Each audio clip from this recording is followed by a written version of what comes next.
Hello दोस्तों, मैं हूं शशांक। आप सभी का बहुत बहुत स्वागत है आपके YouTube चैनल ऋषि मुनि पे।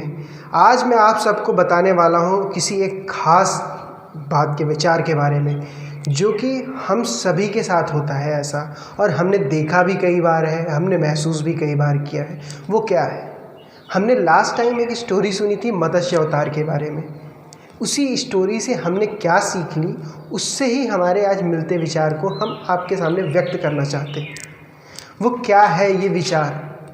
वो विचार है घमंड। घमंड एक ऐसा विचार है जो इंसान का सर्वनाश कर देता है, चाहे वो अपनों का हो, चाहे वो गैर का हो, या किसी का भी हो। ये घमंड कभी भी किसी के साथ हो सकता है। अब ये घमंड होता कैसे है? क्या सम्मान से होता है, या दौलत से होता है, या ज्ञान से होता है? नहीं, ये एक्चुअली विचार है जो हमारे मन में पनपता है। चाहे वो ज्ञान का घमंड हो, चाहे वो दौलत का घमंड हो। ज्ञान तो किसी की नहीं, ज्ञान तो सबके पास है। जो जितना अर्जित कर सकता है वो घमंडी नहीं। ज्ञान कभी घमंड नहीं होता है। ज्ञान घमंड तब बनता है जब किसी को ये घमंड हो जाए कि मैं सर्व से ज्ञानी हूँ। वो ज्ञानी नहीं हो जाता, वो बुद्धिहीन हो जाता है। दौलतमंद का घमंड, दौलतमंद को ये घमंड हो जाए कि मैं बहुत ही अत्यधिक दौलतमंद हूँ, तो वो है इसका घमंड। दौलत घमंड नहीं, बल्कि उसके विचार घमंड है कि वो दौलतमंद अपने आप को समझता है। ऐसे ही कोई अपने आप को किसी भी प्रकार से अपने आप को बड़ा दिखाना चाहे, या अपने विचारों को किसी के ऊपर थोपना चाहे, या किसी अपना कोई सीनियर हो, अपने कोई या माँ बाप हो, या बड़ा भाई हो, या कोई भी हो, या टीचर ही क्यों ना हो, अगर वो बच्चों पे या किसी भी पर जो उनसे आश्रित है या उनसे जो सीखते हैं, उनको ये दिखाने लगे कि तुम मूर्ख हो, या मुझसे ज़्यादा तुम्हें ज्ञान नहीं है, तुम्हें मुझसे ही ज्ञान लेना चाहिए, ये बहुत ही गलत है। हम कई बार अपने छोटों से कई चीज़ें सीखते हैं, और कई बार हम कहीं से भी कुछ भी सीख सकते हैं। हम किसी भी जंतु से, किसी भी जानवर से, किसी भी पंछी से कुछ भी सीखते हैं। जिन चीज़ों से चाहे उन चीज़ों से हम सीख सकते हैं। इसलिए घमंड एक ऐसा विचार है जो सबको ख़त्म कर देता है। अब घमंड की बात मैं करूँ तो उसके लिए उदाहरण बहुत है हमारे पास, जैसे कि रावण है, कंस है, दुर्योधन है, चाहे वो सोमकासुर हो। सोमकासुर, ये मत्स्य अवतार से हमने घमंड की सीख कैसे ली? मत्स्य अवतार हमें दो लोगों के घमंडों को तोड़ता है।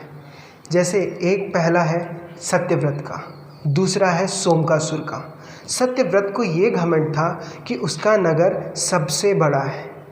इसलिए मत्स्य अवतार में जब विष्णु जी ने मछली का अवतार धारण किया, जब उनके आचमन में आए, और जब सत्यव्रत ने ये कहा कि मेरे नगर में तुम जैसी छोटी मछली कहीं भी रह सकती हो, तो उनके इस घमंड को तोड़ने के लिए, ये सत्यव्रत को घमंड था कि मेरा नगर सबसे बड़ा है। इसीलिए मछली ने जब भी वो किसी बर्तन में उसे रखते थे, वो दिन पे दिन 100 योजन बढ़ती जाती थी, और देखते ही देखते वो समुद्र के बराबर भी बढ़ गई। इससे सत्यव्रत का घमंड टूटा कि वो उनका नगर बड़ा नहीं, बल्कि उनके विचार छोटे हैं। इससे ये उनका घमंड टूटता है। ऐसे सोमकासुर का घमंड था कि नए युग का निर्माण नहीं करने दूंगा, मैं बलशाली हूँ, मुझे वरदान प्राप्त है, मेरी इच्छा मृत्यु है, मैं अपनी इच्छा से मरूंगा, मुझे कोई नहीं मार सकता। ये उसका घमंड था कि वो इच्छा मृत्यु से ही मर सकता है, लेकिन ऐसा नहीं था। वो मरा, सिर्फ उसके घमंड ने मारा। अब ये घमंड हम जानते हैं हमारे अपने सामने वाले के पास है। उसका घमंड तोड़े कैसे? क्या आप उसे बोल के तोड़ सकते हैं? नहीं। हम उसका घमंड कैसे तोड़ सकते हैं? उसको खुद मजबूर करके कि वो अपने विचारों पे फिर से मंथन करे और उसको समझे कि वो घमंड है। अगर हम जाके उससे कहेंगे कि तुम घमंडी हो, तो क्या वो मान जाएगा कि वो घमंडी है? कभी नहीं मानेगा। वो कहेगा तुम मूर्ख हो जो मुझे घमंडी कह रहे हो, मैं ज्ञानी हूँ, तुम मूर्ख हो।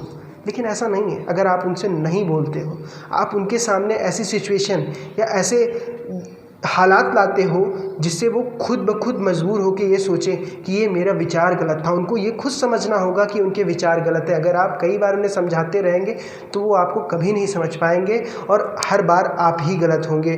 उस कारण आपके अंदर एक द्वेष उत्पन्न होगा जिसे कहते हैं निराशा। निराशा भी एक घमंड से कम नहीं है। निराशा में भी इंसान अपने आप को अकेला महसूस करने लगता है।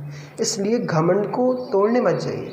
घमंड को तोड़ने के लिए योजना बनाइए किसी की, और योजना ऐसी हो कि वो खुद ब खुद घमंडी इंसान अपने घमंड को समझने के लिए मजबूर हो। ये संदेश है आप सबके लिए मेरी तरफ से, मत्स्य अवतार की एक स्टोरी की तरफ से। आप इन सभी बातों पे विचार कीजिएगा। कहीं आप अपने छोटों को या अपने सगे संबंधियों को घमंड की वजह से कहीं नीचा तो नहीं दिखा रहे हैं, और नीचा दिखाने की वजह से आप अपने मन में कहीं गिर तो नहीं रहे हैं। इसलिए आप जानते हैं, जब आप घमंड करते हैं अपने विचारों को स्वयं जानते हैं उस वक्त कि ये सही है या गलत।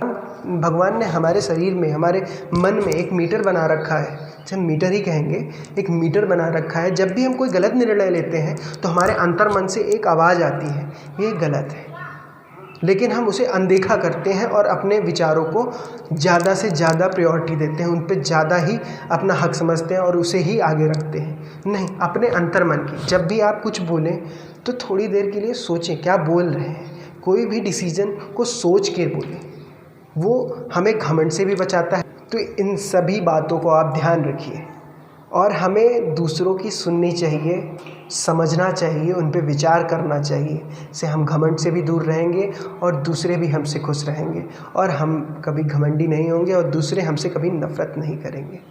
ये थी आज की हमारी सीख।